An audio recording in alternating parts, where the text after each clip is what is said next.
Uma das perguntas mais frequentes no mundo dos ETFs é porquê é que não compramos simplesmente o S&P 500 em vez de um ETF global como o FTSE All World ou o MSCI World. Afinal de contas, o S&P 500 tem algumas das taxas mais baixas, apenas 0,03% por ano, e continua a performar melhor que os ETFs globais. Será então que a diversificação vale então mesmo a pena, se ultimamente não tem gerado o melhor retorno? Eu compreendo totalmente o argumento, mas infelizmente não é assim tão simples. Vamos então analisar mais por perto os prós e os contras de cada abordagem, comparar os retornos com base em dados históricos. O meu nome é Pedro Cardoso e o meu objetivo é ajudar-te a gerir e a investir o teu dinheiro. Então deixa já o teu like neste vídeo e segue-me que eu quero te ajudar. Ok, vamos então começar por comparar os três índices para sabermos exatamente no que estamos a investir. O S&P 500 representa as 500 maiores empresas cotadas em bolsa nos Estados Unidos, e ele foi lançado pela Standard & Poor's em 1957. Já o MSCI World cobre cerca de 1.400 ações de grande e média capitalização, de 23 países envolvidos diferentes, e tem como objetivo capturar cerca de 85% da capitalização de mercado investível em cada país. E ele foi lançado em 1969 pela Morgan Stanley Capital International. Por fim, temos o FTSE All World, que contém cerca de 4.200 ações no seu estado atual, e cobre um total de 49 países, não só de mercados envolvidos, mas também de mercados emergentes, como por exemplo a Índia. E é de longe o mais amplo e o mais diversificado dos três. É a representação mais próxima de um verdadeiro ETF mundial. O índice tem como objetivo capturar cerca de 90% da capitalização de mercado investível em cada país, ou seja, mais 5% comparado ao MSCI, incluindo algumas ações que o MSCI classificaria como small caps. Ele foi lançado no ano 2000 pela FTSE Russell, sendo o FTSE a sigla de Financial Times Stock Exchange. Então, os três índices são ponderados pela capitalização de mercado como resultado do seu forte desempenho ao longo dos últimos anos. E as ações americanas representam atualmente cerca de 70% do MSCI World e 62% do FTSE All World, o que significa que, independentemente do qual acabes por escolher, no final vais acabar com bastante exposição a empresas dos Estados Unidos. Agora vamos comparar os retornos ao longo do período mais longo possível, começando pelos últimos 21 anos. Então, qual dos três índices teve o melhor desempenho ao longo dos últimos 21 anos? Portanto, desde setembro de 2003 até junho de 2024, o MSCI World apresentou um retorno de 9,21%. Já o FTSE All World foi ainda mais impressionante com 9,10%. Mas o S&P 500 acabou por bater ambos com uma taxa de crescimento anual composta de 11,15%. Uma vez que as ações americanas, especialmente do setor tecnológico, cresceram exponencialmente ao longo da última década. Mas isto não deverá ser uma grande surpresa. Na verdade, a maior parte desta superação de desempenho parece ter ocorrido após a grande crise financeira de 2008. Agora, será que o S&P 500 sempre teve melhores resultados ao longo deste período? Não, claro que não. E olhando para os retornos ano a ano, o MSCI World superou o S&P 500 6 vezes, enquanto que o FTSE All World conseguiu superar o índice S&P 500 um total de 8 vezes. Tivemos então um período de 6 anos, de 2003 a 2007, em que os dois índices globais tiveram melhor desempenho do que o S&P 500 todos esses anos. Dito isto, as ações americanas continuaram a ter retornos médios superiores, mesmo ao longo de períodos ainda mais longos, isto é, se voltarmos ao ano de 1900. E em 1900, enquanto um índice global teria gerado cerca de 5% por ano após a inflação ao longo dos últimos 122 anos, as ações americanas compuseram um retorno ajustado à inflação de 6,38% ao ano. Houve, no entanto, longos períodos de tempo em que isto não foi o caso. E o que te vou mostrar em detalhe, usando um outro gráfico interessante mais à frente neste vídeo. Isto leva-me agora a falar dos prós de escolhermos um S&P 500 em vez de um ETF global. E como nem tudo são arco-íris e unicórnios, vamos, claro, também analisar alguns dos contras a seguir.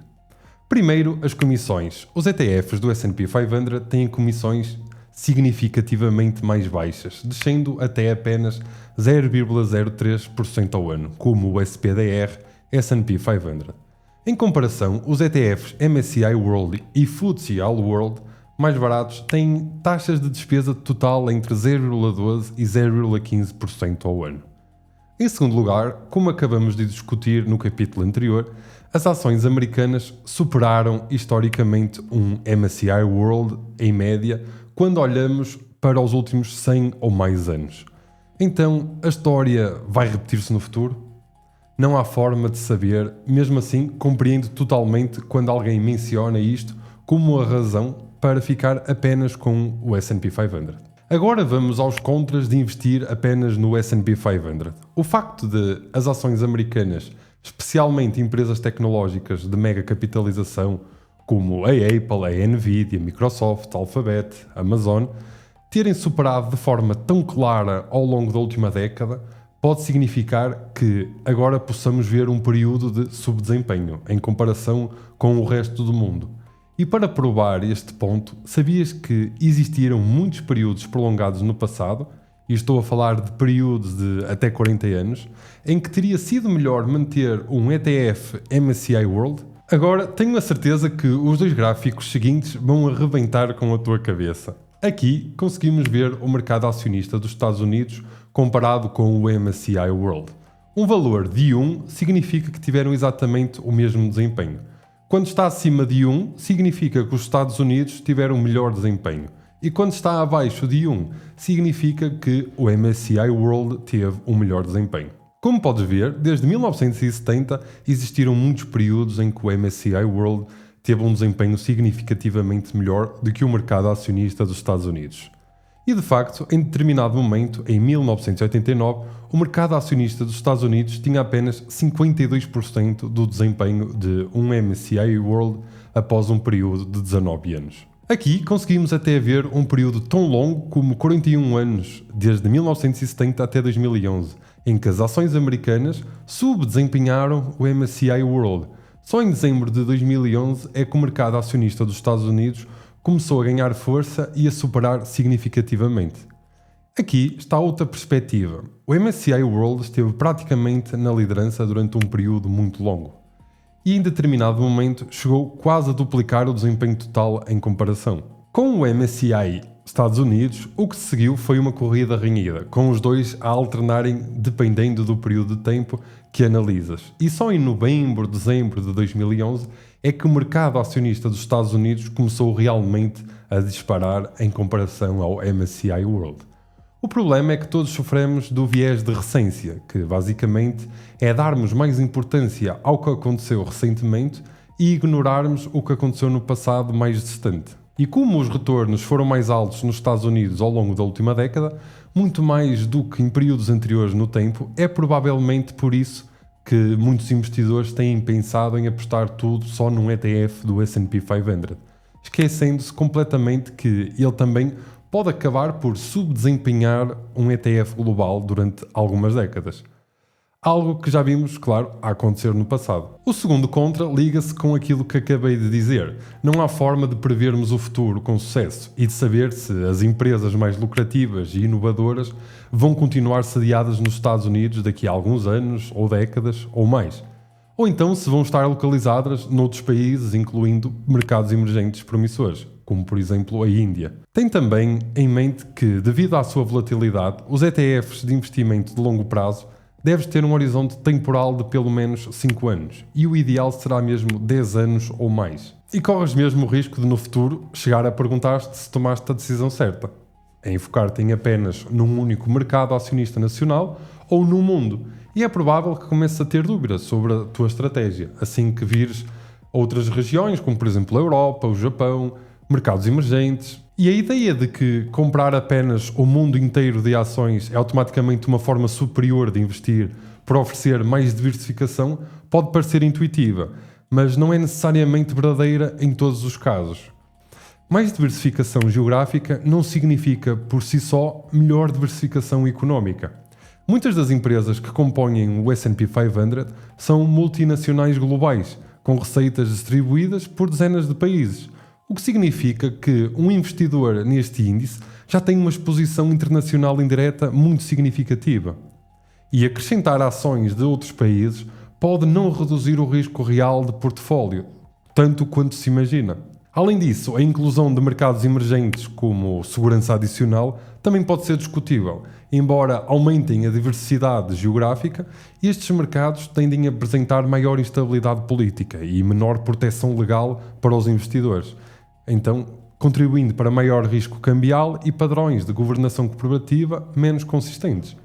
Em vez de reduzirmos o risco, podem aumentar a volatilidade e prejudicar os retornos ajustados ao risco ao longo do tempo. As comissões mais elevadas nos ETFs globais também não devem ser desvalorizadas.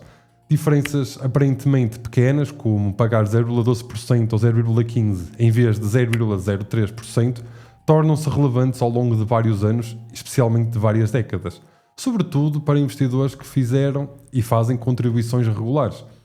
Os custos são um dos poucos fatores totalmente controláveis pelo investidor e, ao contrário, dos retornos futuros que ninguém sabe. Por outro lado, o mercado americano continua a destacar-se pela qualidade de empresas, pela profundidade dos mercados de capitais e pela inovação, e também por um quadro legalmente mais favorável aos acionistas. E investir globalmente pode significar diluir essa qualidade com mercados estruturalmente mais fracos ou economias estagnadas. Assim, concentrarmos os nossos investimentos no S&P 500 não é necessariamente um erro, desde que seja uma decisão consciente e alinhada com o perfil de risco que nós temos como investidores. Finalmente, há também um fator comportamental que importa.